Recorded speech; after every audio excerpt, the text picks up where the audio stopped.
Shri Sachchidananda Sadhguru Sainath Maharaj key జై. శ్రీ సాయి సచరిత 525వ పేజీలోని 48వ నుంచి ఈరోజు చదువుతున్నాము. 36వ అధ్యాయం.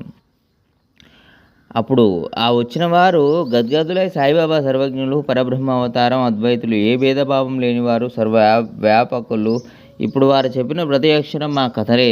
స్వాదిష్టమైన ఈ భోజనమయ్యాక మీకు సవిస్తరంగా చెబుతాను. బాబా ఏకరువు పెట్టినదంతా నిజంగా జరిగినదే.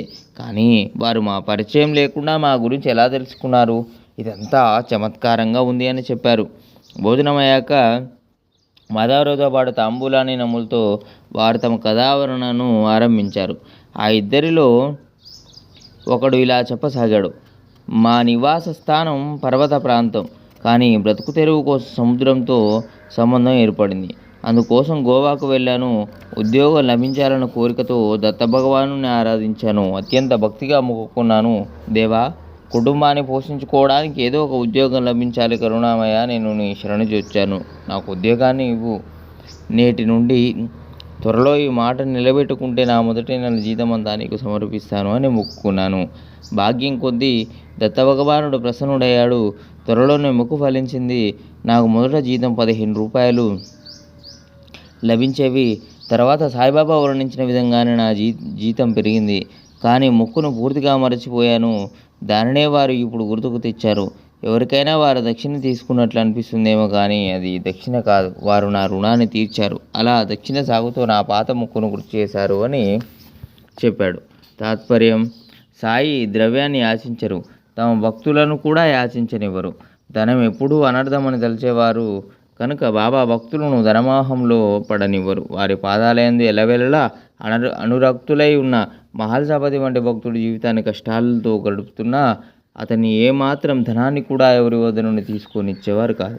దక్షిణ రూపంలో వచ్చిన డబ్బును సాయి స్వయంగా అనేకసార్లు జనులకు పంచిపెట్టేవారు. కానీ కష్టాల్లో ఉన్న మహల్సాపతికి మాత్రం ఎప్పుడు ఏ కొంచెమైనా ఇచ్చేవారు కాదు. అతడు కూడా చాలా స్థిరమైన మనసు కలవాడు. సాయిబాబా ఉదారంగా ఉన్న అతడు చేయి చాచి ఎన్నడూ యాచించలేదు. అతని ఆర్థిక పరిస్థితి నికృష్టంగా ఉండేది. అయినా అతనికి ఉత్కృష్టమైన వైరాగ్యం ఉండేది. పేదరికంతో పీడించబడుతున్న అతడు ఎప్పుడూ అల్పసంతోషి. ఒకసారి దయాళువైన హంసరాజు అనే ఒక వ్యాపారికి మహల్సాపతికి ఏమైనా ఇవ్వాలని అనిపించింది. అతని పేద సంసారాన్ని చూసి తనకు చేతనైన సహాయం చేయాలని సద్బుద్ధి కలిగింది. అతడు ఇటువంటి నిరుపేద పరిస్థితిలో ఉన్న అతనికి ఇతరులు ఎవరైనా సహాయం చేయదలిచిన సాయినాథునికి అది కూడా నచ్చేది కాదు. ధనముందు అనాసక్తి ఉండడం వారికి ఇష్టం. ఆ భక్తుని పరిస్థితికి ఆ వ్యాపారి మనసు కరిగి ఏం చేశాడంటే, దర్బార్లో బాబా మహల్సాపతి ఇద్దరు ఉన్నప్పుడు డబ్బును మహల్సాపతి చేతిలో పెట్టాడు. మహల్సాపతి ఆ డబ్బును వినయంగా తిరిగి ఇచ్చేసి, సాయిబాబా అనుమతి లేకుండా నేను స్వీకరించను అని చెప్పాడు. అతడు ధనాన్ని ఆశించే భక్తుడు కాడు. పరమార్థం కొరకు ఎంతో పరితపించేవాడు. ప్రేమ నిండిన హృదయంతో నిస్వార్థంగా కాయ వాచ మనస సాయి పాదాలకు అంకితమైనవాడు.